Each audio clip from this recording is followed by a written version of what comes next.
Today my topic is test and evaluation. First of all, I have to explain what is test. Test एक ऐसी technique का नाम है जिसके ज़रिए हम स्टूडेंट की अंडरस्टैंडिंग लेवल को समझ सकते हैं। ये हमारे लिए हेल्प करता है कि स्टूडेंट की क्लास में ओवरऑल परफॉर्मेंस कैसी है। यही नहीं बल्कि इंडिविजुअली हम सारे स्टूडेंट की एबिलिटी परफॉर्मेंस को जान सकते हैं। पर्पस ऑफ टेस्ट, टेस्ट लिया क्यों जाता है, इसका पर्पस क्या है। First of all teaching technique.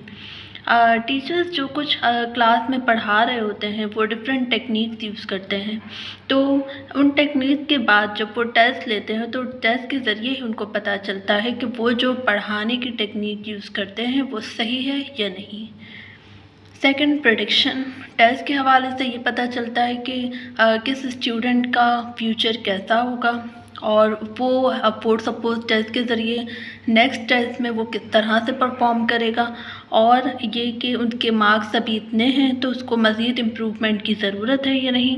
तो टीचर्स टेस्ट के बाद अपनी एक प्रेडिक्शन दे रही होती हैं स्टूडेंट को। टेस्ट के ज़रिए स्टूडेंट की स्किल्स एंड नॉलेज जो है दोनों डेवलप हो रही होती हैं। और इसके अलावा अगर हाईएस्ट मार्क्स की बात की जाए तो यहाँ पर स्टूडेंट में कंपटीशन आ जाता है कि नंबर्स के लिए वो पढ़ना शुरू कर देते हैं, और जब वो नंबर्स के लिए पढ़ते हैं, हाईएस्ट मार्क्स के लिए पढ़ते हैं, तो लाशऊरी तौर पर उनकी लर्निंग स्किल्स इम्प्रूव होती हैं। इसके अलावा ये एक एविडेंस रहता है फॉर सपोज पेरेंट्स के हवाले से जो पेरेंट्स टीचिंग मीटिंग होती है तो उसमें एविडेंस के तौर पे भी ये काम आता है कि कौन से बच्चे टेस्ट में कितने नंबर ले रहे हैं और उनकी जो है आफ्टर ऑल परफॉर्मेंस कैसी है।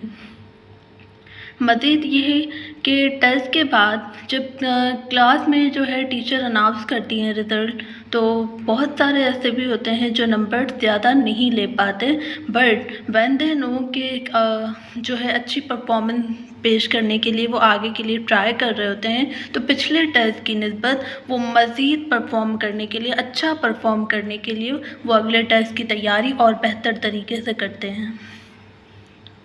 Principles of test. टेस्ट का जो सबसे पहला जो है प्रिंसिपल वो ये कि टीचर्स को जो भी वो टेस्ट बनाए तो वो टॉपिक्स रेलेवेंट होना चाहिए। जो कुछ उन्होंने पढ़ाया, जो कुछ समझाया, उससे हटकर वो टॉपिक्स ना दें। और सवाल को जो है घुमा फिरा के नहीं लिखना चाहिए, डिफ़िकल्ट टेक्निक यूज़ नहीं करनी चाहिए। बच्चों के लेवल को समझना चाहिए कि वो किस तरह से टीचर के सवाल को ईज़िली अंडरस्टैंड कर सकते हैं। इसके अलावा जो टेस्ट में दी जाने वाली इंस्ट्रक्शंस होती हैं तो वो भी चाहिए कि क्लियर्स होनी चाहिए ताकि स्टूडेंट उसको आसानी से अंडरस्टैंड कर सकें। और टेस्ट में इजी वर्ड का इस्तेमाल होना चाहिए। टीचर टेस्ट में वो अल्फाज नहीं लिख सकता जो वो अपनी कॉलीग के साथ इस्तेमाल करते हो, वो सिर्फ वही लिख सकते हैं जो वो स्टूडेंट का लेवल मौजूद हो। और टेस्ट का जो क्राइटेरिया होता है उस क्राइटेरिया को मद्देनज़र रखते हुए टेस्ट बनाना चाहिए। इसके अलावा अगर किसी इक्विपमेंट की ज़रूरत होती है, फॉर सपोज़ कोई ऐसा प्रैक्टिकल टाइप सब्जेक्ट है, टेस्ट है, तो उसके लिए इक्विपमेंट के हवाले से टीचर्स को पहले से रेडी रहना चाहिए या अवेयरनेस देनी चाहिए। टेस्ट जो है दरअसल ओवरऑल देखा जाए तो स्टूडेंट की परफॉर्मेंस को जज करके उनके लिए प्रेडिक्शन कायम करता है, और इसके अलावा हर इंडिविजुअल की क्या वीकनेस है, क्या स्ट्रेंथ है, वो सब पता चलती हैं। और इसके अलावा ये स्टूडेंट के लिए हेल्पफुल साबित होता है कि वो अपनी लर्निंग स्किल्स को डे बाय डे इम्प्रूव करें। Next, what is evaluation? It is a process of judgment on overall result or performance. It is use multiple strategies to evaluate something. ये एक ऐसा प्रोसेस है जो जज कर रहा होता है पूरी परफॉर्मेंस को। फॉर सपोज़ अगर हम टेस्ट की बात करें तो वो या तो वीकली हुआ या मंथली हो गया, या फिर ग्रैंड टेस्ट की बात करें तो उस पर नज़रसानी करके टीचर जो है राय कायम करते हैं। लेकिन एवेल्युएशन जो है वो पूरे ईयर की परफॉर्मेंस की भी हो सकती है, और वो एक टेस्ट को मद्देनज़र रखते हुए टीचर उस बच्चे को एवेल्युएट कर रहा होता है, जायज़ा ले रहा होता है कि इसकी ऐसी परफॉर्मेंस है तो इस बच्चे का फ्यूचर क्या होगा। और अगर फॉर सपोज़ कोई ऐसा बच्चा जो हमेशा फर्स्ट आ रहा हो और एकदम से उसके ग्रेड्स गिरने लगें, तो उनकी पिछली रिपोर्ट, पिछली कारकर्दगी और पूरे इवैल्यूएशन के ज़रिए ही टीचर्स उनकी प्रॉब्लम्स को जान सकते हैं और सॉल्व कर सकते हैं कि ऐसी क्या वजूहात हैं जिनकी वजह से इसके रिज़ल्ट्स में कमी आई। इवैल्यूएशन का पर्पस क्या होता है? ताकि स्टूडेंट में लर्निंग डेवलप होती रहे और इसके अलावा स्टूडेंट का जो डिफ़िकल्टी लेवल है वो जानने में मदद मिले कि जो सब्जेक्ट्स, जो टीचर का तरीक़ाकार है पढ़ाने का, जो स्ट्रेटजीज़ यूज़ की जाती हैं वो स्टूडेंट के लिए डिफ़िकल्ट हैं या ईज़ी हैं। और इसके अलावा इम्प्रूवमेंट के चांसेस होते हैं।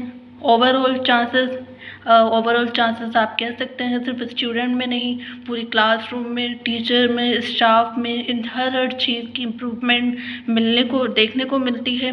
और इसके अलावा इवैल्यूएशन से एक बात ये भी पता चलती है कि टीचर्स को जब पता चलता है कि उनकी ये स्ट्रैटेजी जो है वो नाकाम रही, तो वो नई स्ट्रैटेजीज़, नए आइडियाज़ की तलाश करते हैं और ये पूरे स्टूडेंट की ईयरली परफॉर्मेंस जो है सामने रखती है।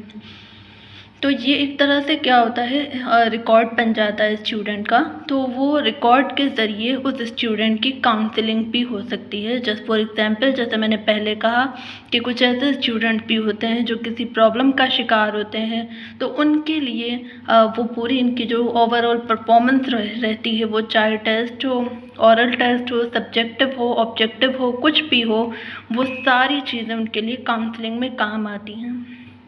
पता चलता है कि बच्चा किस चीज़ में वीक और किस चीज़ में स्ट्रॉन्ग है। स्कूल एडमिनिस्ट्रेशन के लिए ये बहुत बेनिफिट वाली बात होती है क्योंकि इवैल्यूएशन का जब उन्हें पता चलता है तो उससे इनके सामने एक ये भी बात आती है कि कौन सी इवैल्यूएशन टेक्निक इनके स्कूल के लिए बेहतर है, किससे इनको इम्प्रूवमेंट मिलती है और किससे इनको पॉजिटिव रिस्पॉन्स मिलता है, तो वो उस टेक्निक में मज़ीद अपडेट लाकर उसको फॉलो करते रहें।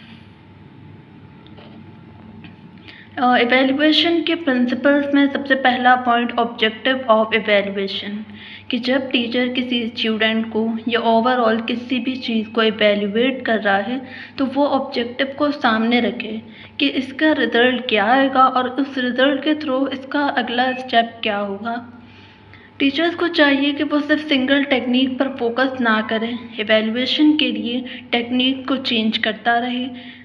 और इसके अलावा कुछ ऐसे लर्नर्स भी होते हैं, फॉर सपोज़ आपने डेटा कलेक्ट कर लिया और चूँकि देखा जाए तो इवैल्यूएशन एक टाइम लेता है और अगर डेटा कलेक्ट करने के बाद इवैल्यूएशन का कोई फ़ायदा ना हुआ, लाइक जस्ट डेटा कलेक्ट करके रख दिया गया, तो उसका फिर कोई बेनिफिट नहीं है। It is totally wastage of time.